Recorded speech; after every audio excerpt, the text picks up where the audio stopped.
This is The Speaking Show. I'm David Newman, and you're tuned in to the #1 podcast for speakers, consultants, and experts who want to speak more profitably.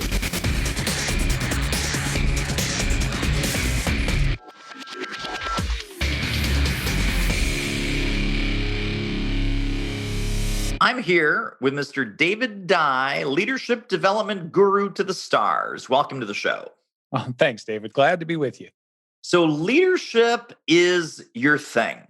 Tell me how that became your thing and what were some interesting stops along your professional journey that brought you to the work that you're doing today. Well, I often say, and I believe this is true, that I have been interested in leadership since about 11 years old is my earliest memory. I'm the oldest of 6 kids, and I was frequently single parent, put in charge of my brothers and sisters and given tasks like get the house clean by the time I get home. And with, that many kids, you could imagine that was a mess.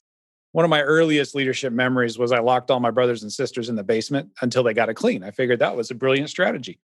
And, I didn't get corrected on that for a while until my sisters tried to lock me in the closet. But that got me thinking about, how do you get things done? How do you get people together? And, quickly found out that doesn't work, but what does? And so that journey is something I've been on my entire life. And professionally, started in leadership and management roles very early in my 20s and kept asking those same questions. And at one point, mid-20s, I went to the library, checked out every book I could find on leadership, on human resources, on management, and learned as much as I could to be as effective as I could because I didn't have any role models inside the organization I was working for. Started building the systems, ended up training leaders and managers, and as an executive then was replicating our organization around the country and doing a lot of development work that way. I started a blog because I could no longer communicate individually to everyone, and so needed to start writing in order to get thoughts out there. And so that blog eventually became my solopreneur leadership development business. And then a major career milestone, Karen Hurt. So she and I met online in the leadership development space.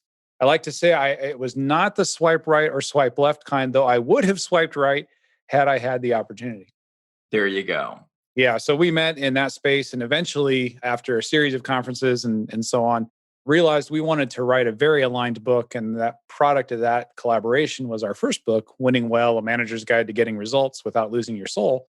And in the process of writing that book, as it was coming out, realized not only had we become really good friends, we had fallen in love. So we got married, merged our businesses.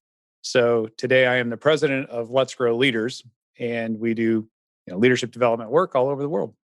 So drop a couple of name brands, if you would. Kind of where were you having all these early leadership experiences in the real world before becoming a consultant and a speaker? So I actually kind of grew up professionally in the human service nonprofit space. I was with an organization called Colorado Uplift, and then the Uplift Group, which was a national organization that's since rebranded. I think it's Elevate the USA is the name now. So a lot of my initial leadership experiences and management training opportunities were in that space, which was fascinating for development because you have so many heart-centered people who are so concerned about other human beings, and you didn't have a lot of the management structure and little regard for it. It wasn't valued. And so with my personality coming into that, it was like, okay, there's an opportunity here. I have the heart. I care about people, but needed some of that structure. I also was early in my career, I was an elected city councilman in my early 20s. And so again, you're in a situation where you don't have authority. You've got to lead through influence. And so getting things done in both the nonprofit human service space or in politics at the local level, all of that requires influence. I think power ultimately is an illusion anyway. No one actually has the power to say, hey, you do this. Everybody has a choice. So those were good sandboxes to develop those leadership and management skills.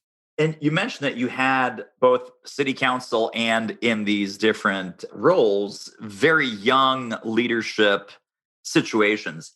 I'm guessing that you were leading people who were either older than you or considerably older than you. How did that roll out? How did you navigate that? And what are some tips that you give to your young leaders today that also have people who report to them that may be older in years? Hey, David, I appreciate you asking that question. No one has asked that in a while. And I guess I don't look as young as I used to, but You're absolutely right. My first middle level management leadership position, every single person reporting to me was older than me. There were no exceptions. You either learn humility very quickly or you don't succeed. So, a practical suggestion on that is you got to recognize the wisdom and experience that everybody is bringing to their role, right? And seeing the dignity in people and sitting down and having the conversations and say, listen, I know you're in this role because you're good at what you do. Talk to me. What's working? Where are your challenges? How can I support you? And find a place to establish a win. And when I say a win, I mean where you're actively supporting them and figuring out something where they need the help or getting out of their way or removing a roadblock or something that can create some legitimacy quickly, as opposed to kind of the cliche in the military and the movies. You see the lieutenants come in and try to order everyone around with their book learning. And, well, there's a reason that's a cliche in the movies. We all know how well that works. Tom Cruise, Jack Nicholson, we all know that scene. Exactly. You need me on that wall. You want me on that wall, right? I keep you safe from things that you don't talk about at parties. Are we clear? Exactly. Love that movie. Lots of good leadership lessons in there for sure. And also lessons about culture, which bring us to your two fantastic books. So tell us a little bit about your book publishing journey. I know you've got other books besides these two, but the two most recent books, Winning Well and Courageous Cultures. Talk about the Winning Well book and kind of how that may have served as an inflection point in your consulting and coaching and speaking. And then let's talk about the new book as well. Yeah, absolutely. So Winning Well is what I would consider a platform book. I mean, and obviously I know you and your listeners all know there are many reasons to write books. Some people write to figure out what they think and as a calling card, business card, and so on. Winning Well for us was intended and served as a platform book. It's an authority builder. And from a business development standpoint, what I love to do in a business development conversation is simply suggest somebody take a look at the table of contents. One of the best suggestions I ever got in the writing journey when it comes to actually writing the book was to title the chapter titles with the same kind of benefit statements that you would the book in general. And so, for instance, when you have a chapter title in our line of work, like how to lead meetings that get results and people actually want to attend, how to delegate so nothing falls through the cracks, right? How to terminate employment with dignity and grace. Right? Things that people want when they open that and go, yeah, I want that. And more importantly, for senior executives, I want my people to be able to do those things. And then the table of contents becomes a sales tool. And so it's all right, open the table of contents. I have programming and the ability to invest in your people in all of these areas. Which ones are most appealing for you? And if you've got somebody who knows their own needs and desires, that becomes a pretty straightforward sales conversation. So that's Winning Well. And it's a soup to nuts, very practical. If we have one word that boils down our brand, it's practical. We're all about giving people the practical tools. You walk out of the session with us and you can immediately use them. And so it's a very practical soup to nuts approach to management, particularly oriented to frontline and middle level managers. Senior leaders can obviously we're always learning, but it's written for that audience. Gotcha. And then where does the leadership strategy tie into the culture? Courageous Cultures, we just released a few months ago, back in July, mid-pandemic, and it really grew out of the leadership work that we were doing. So we're working with executives around the world, and we were consistently hearing this question in various forms where senior leaders would say things like, why am I the one that's having to see all these problems and fix them? Why am I not getting ideas and solutions from my people and from my middle level managers and from everybody throughout the organization? I don't understand. I want their ideas, but I'm not getting them. Then you'd go and do frontline leadership development management training for frontline folks, frontline supervisors, and you would hear them saying things like, in the same company, hear them saying things like, no one really wants my idea. They're going to do what they want to do. They're stuck in their thinking. And Karen and I would look at each other and say, are they working for the same company? Right. And so you'd have this gap where senior leaders need and want ideas. You've got people in the front ranks who have ideas, but somehow there's this gap where they were not getting across. And then we're also looking at the changing nature of work in general, even pre-pandemic, pre all the remote knowledge work and so on. And the reality is that with AI and the commodification of all that anything that's routine and can be done that way is going to be done by computers, and they're going to do it faster and better. And where the human element comes in is going to be the competitive advantage for organizations going into the future. And so we wanted to both bridge that gap for leaders that want to be competitively advantaged in the future. And so that's why we wrote Courageous Cultures, to give leaders a roadmap to build that kind of a culture where you've got teams of micro innovators, problem solvers, and customer advocates. Hey, this interview is a real moneymaker. If you're serious about ramping up your reach and revenue as a speaker, trainer, or expert, book a confidential speaker strategy call with our team. The link is doitmarketing.com/call. It will be the most valuable 45 minutes you invest in your speaking-driven business. Speaking of value, let's get back to the show. Now, you mentioned something a couple of moments ago that I think is really, really important, and it probably floated by very quickly for our listeners. You said a leader opens the table of contents and says, I want that. And a senior leader looks at the table of contents and says, I want my people to do that. So one of the things that I'm a huge believer in is when you're selling leadership or sales training or culture or innovation or strategy, there are users and there are buyers. And sometimes the buyers and the users are the same, and sometimes the buyers and the users are different. So when you get hired to work with a quote unquote leadership team, you've probably been hired by a more senior leader or a VP level or a C-suite leader to say, hey, David and Karen, can you work with my team? So rather than trying to sell the dog food to the dog, who's like, oh, this is the best dog food ever, this is awesome, we sell the dog food to the dog owner because the dog owner actually has the wallet with the credit card in it. How do you elevate and escalate your sales conversation to really have that double value prop, if you will? Like, here's what your folks will get. And you as the senior leader on the culture level or on the organization level, when your mid-level and frontline leaders are dialed in the way that we're going to do, here's what you get at the higher level. How do you navigate that dual value prop conversation? You know, it's a fascinating question. I would say that it was, starting out in this business, one of the most challenging. So much of the, I'm going to say, off the shelf or easily encountered training and coaching that you might receive is very B2C oriented. It's very much about, for in our line of work, selling something to the manager. Well, what you're going to sell a manager is a book or maybe a very low priced online training, commodified kind of thing, because people, at least in this world, just don't invest in themselves in that regard. Now, an entrepreneur, business owner may spend a lot of money on themselves as a consumer, but that's a different kind of a market. So getting your head around that when you're selling leadership or management development or other corporate types of services like that, that exactly what you said, that the buyer is typically going to be somebody with a checkbook, with significant budget, who has the ear of the CEO, if they're not the CEO, or authorization from the CEO to do what they want in a large enough organization. So when you're talking to that person, you got to know what their issues are, right?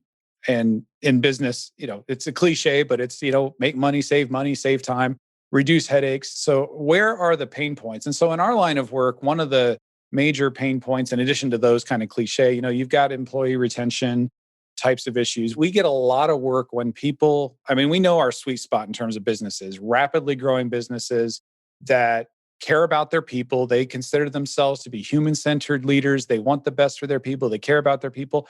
They really want results. They're growing rapidly. And now they've hit this wall where they're starting to see exit survey data say, we got leadership problems. We've been promoting all these people, but it's obvious that they don't know how to lead people. And so we're entrusting our most important asset, our human beings, to people who don't know how to deal with that. They may know how to run a spreadsheet. They may rocket sales, but do they know how to lead the people on their teams? And so when they're having that kind of a frustration, so their results that they're seeing are not aligned with their image of themselves, it's impacting their business outcomes. Now they're ready. Now they know. And so that's the conversation that we're trying to have with folks like that. And sometimes that rapid growth may be in a department of a larger organization. Sometimes it might be the entire organization. So we work with everyone from 25-person startups with a small management team all the way up to, most recently, one of our largest clients has been a 22,500 division of Amazon. And so, they all have those same kind of challenges. Now, let's talk about this pandemic thing, because even before we turned on the microphones, we kind of had a little check in, and you said, business is awesome, pandemic sucks, which is great news on one level. And I agree, of course, pandemic sucks. And post pandemic, we're hoping that comes as soon as possible. Leadership development in some quadrants, and maybe even by some other leadership development consultants, they go, man, it is hard to get the ear of a buyer. Their hair is on fire. They've got remote. They've got work from home. They've got pressures. They've got craziness. And it's not all bad. So one of the things I want to ask you about also, speaking of Amazon, people think, oh, everything is horrible and terrible at these companies. Some companies are booming and doing better than ever. Oh my goodness. So Yes. whether they're in a downward spiral or an upward explosion, the thinking is, you know what? This is not a great time to sell leadership development. It's not a great time to reach out and say, hey, do you want to work on your leadership? Because the thinking might be, which you and I both know is wrong, that no one's buying leadership development. That's a nice to have. It's not a have to have. In the conversations that you're having, what are some of the triggers and some of the urgencies that make companies, name the company, want to solve this sooner rather than later, preferably now? I'm going to tell you exactly. I'm going to paraphrase because I can't quote them directly, but chief marketing officer for one of our largest clients who we were in negotiations with for months prior to the pandemic. We had started some discovery process and we were in one of their offices in Seattle, right when Seattle was the hotbed. If you remember all the way back to February, March, like they were the hotbed. We were in King County in an office going, what are we doing here? Right when it was starting in the US. And we were going to do a hybrid approach at that point, online, some in person and so on. And then the pandemic hit, everybody went remote. And as we were renegotiating what that was going to look like, we were asking, okay, so what are you thinking here? Do you want to postpone? Do you need to get through this? And Chief Marketing Officer, who is one of the key executive sponsors, says, absolutely not. He said, in this shakeup, in everything that's happening right now, it has disrupted everything. And people are more open to learning right now than I've ever seen in my career. I've never seen a disruption like this. And we need the leadership development and all of the tools. And he had ample experience with us at that point and knew what we were about. He said, everything you've got to bring it. We need, and we need it more than ever. And so we have found that to be the case in conversation after conversation. Courageous Cultures, we wrote with research that we started 3 years ago. We had no idea that it was going to come out in the middle of when it did, but we've heard from so many executives who we've ended up doing work with that it meets a need that they feel intimately. No one wrote the book on how to navigate a pandemic workplace and how to reorient and deliver value to your customers and take care of the mental and emotional health of your remote knowledge workers. And no one wrote that book. But collectively, in any organization, the wisdom is there to innovate your way through it if you can lead your way through it and if you can tap into that. So the needs are there. And the needs are there whether you're in sales or leadership or, you name it, wellness, you name it, the needs are there. So we have found an incredible openness to the conversations and a definite felt needs. And one of my mastermind colleagues in a mastermind group I'm with, the way that she said it is, how plants, if you see a field of sunflowers, and as the sun moves across the sky, the sunflowers all kind of follow the sun. She said that's the way that she's thinking of it in her business is, yes, there are some organizations that are going to be hurting and it's not a good time for them right now. And that's okay. And we need to help them and be there. We gave money back. I know that's anathema, but we gave money back to folks who were hurting. They said, can we please get that deposit back? And we had the conversation. We decided we were going to do that. Not saying you should or anybody else should. And there's a lot of reasons to, and there's a lot of reasons not to, but we decided that's what we were going to do. And we're going to follow the sun. And for us, that's been a good strategy. Now, let me ask you this. When you said that client, for example, had ample experience of your awesomeness, going back to old clients, client reactivation campaign, checking in with people, staying in touch, obviously, Great strategy because new business comes from your old business. What are you and Karen doing now as far as new lead generation or new door opening campaigns where you can go into a client maybe where you have not done work before? The two main ones for us right now are LinkedIn and Google Ads. We actually just had a conversation with one of those that you were talking about where the sun is shining. Without getting into the name, it's a company that does home stuff. So they, home goods and things Yeah. like that. Well, everybody's at home and they're investing in their homes. So they're rocking. LinkedIn, from both we are huge believers in content marketing, and there are so many different ways to do that.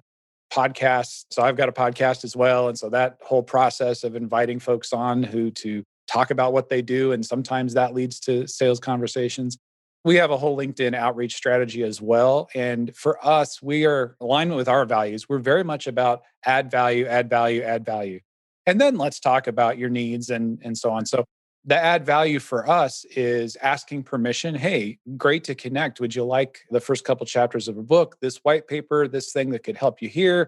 Other executives from so and so and so and so and so and so have found this to be helpful. Love to give that to you. Don't even send it without permission. Like, let them say yes first. They're not just Right. deleting it. That's our approach. And so that can open conversations. So this is sort of an intentional targeted prospecting strategy on LinkedIn. Yes. And how do you select, like, obviously leadership development, zillions of companies all around the world, and you guys do work globally, so that's awesome.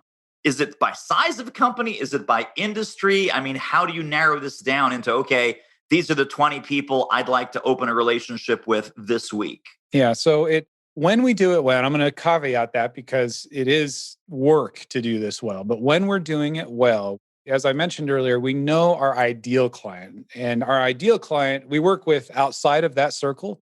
Like Amazon was not who I would say is our ideal client, that division. We love working with them. They have fantastic leadership, great culture, but our ideal client is growing quickly. So what does that look like?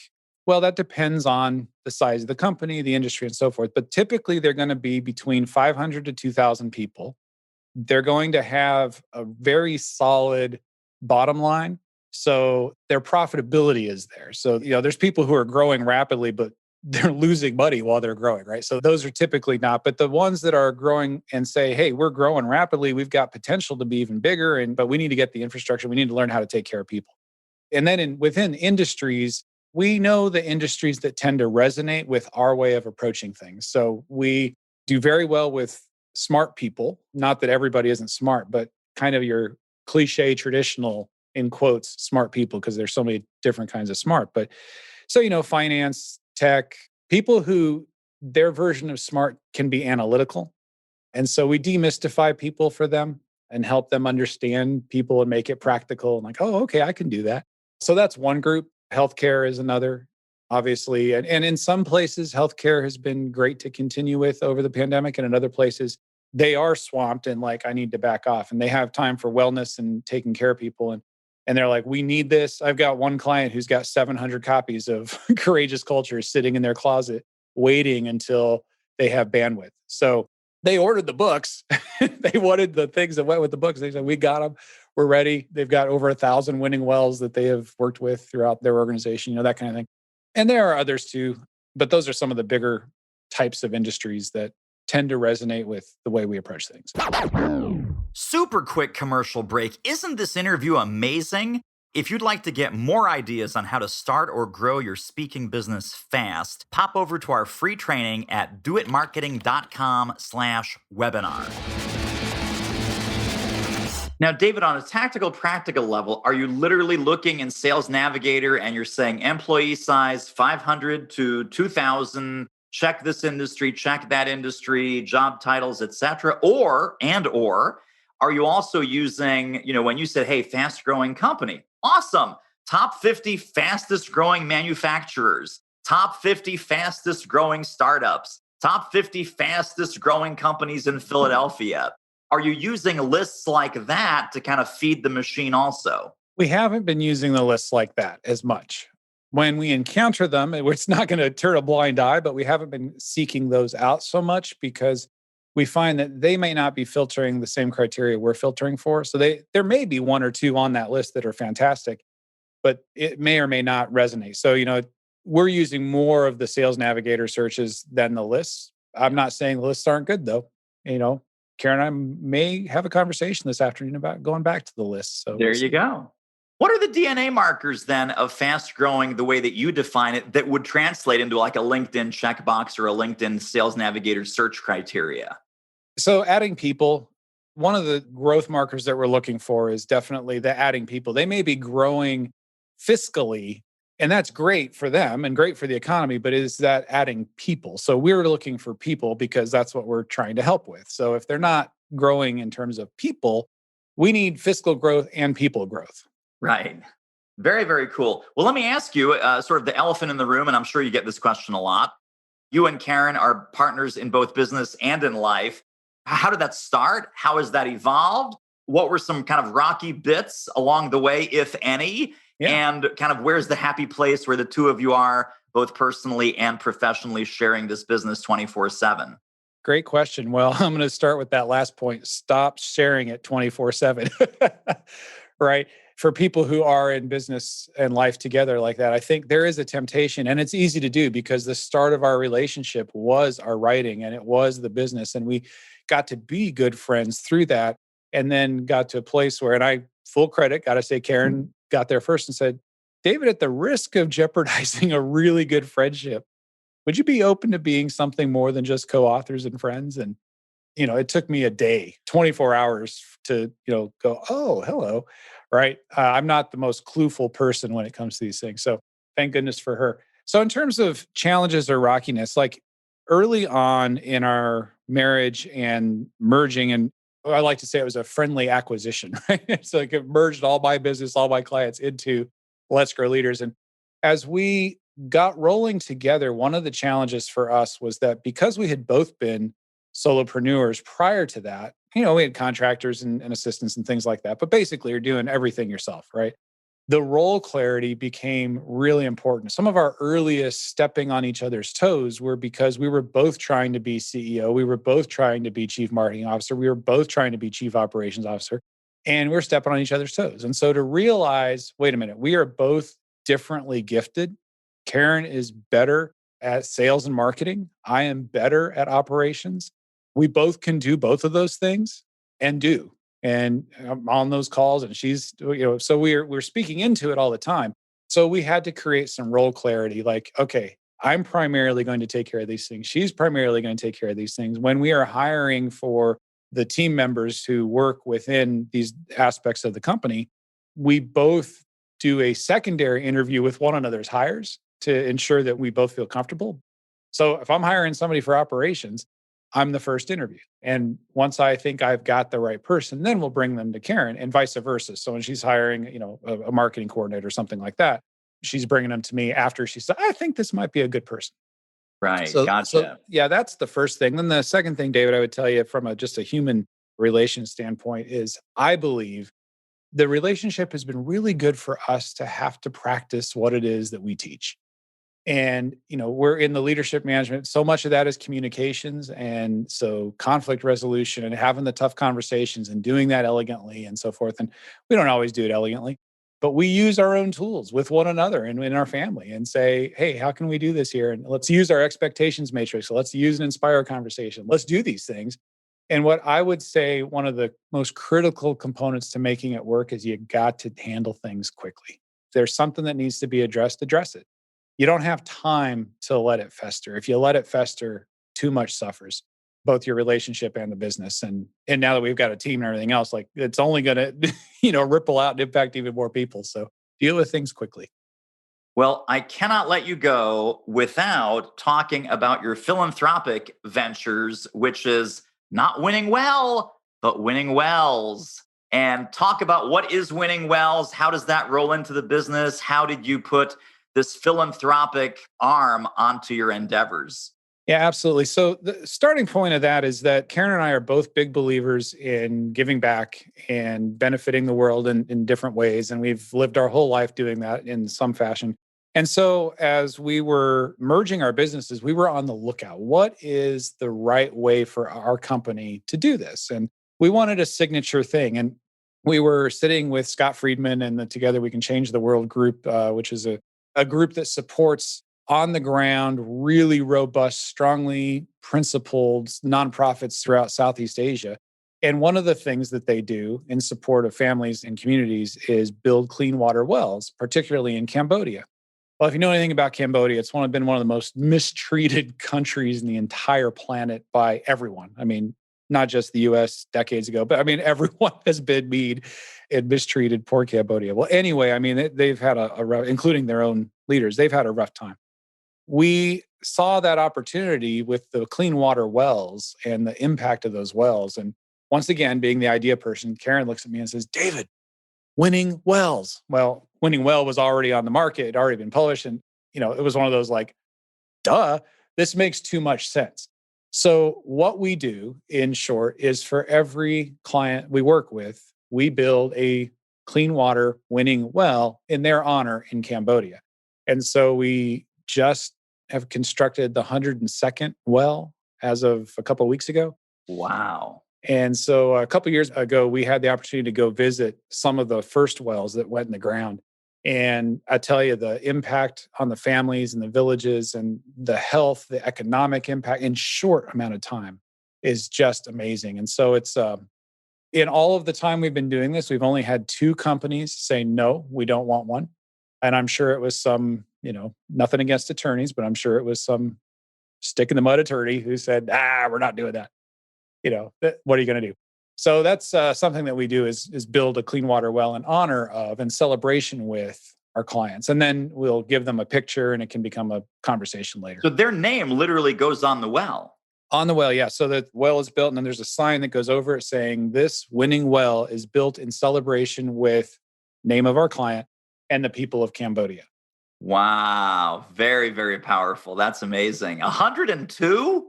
102. Yeah, I actually was just looking at the inventory this morning, training one of my team on how to work that process. So I know the number immediately. Totally amazing.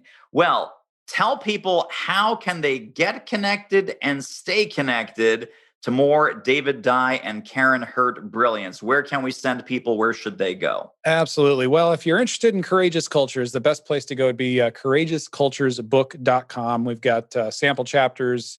Dr. Amy Edmondson from Harvard wrote the foreword to the book, and that's in there for you. There are a number of resources that go with that.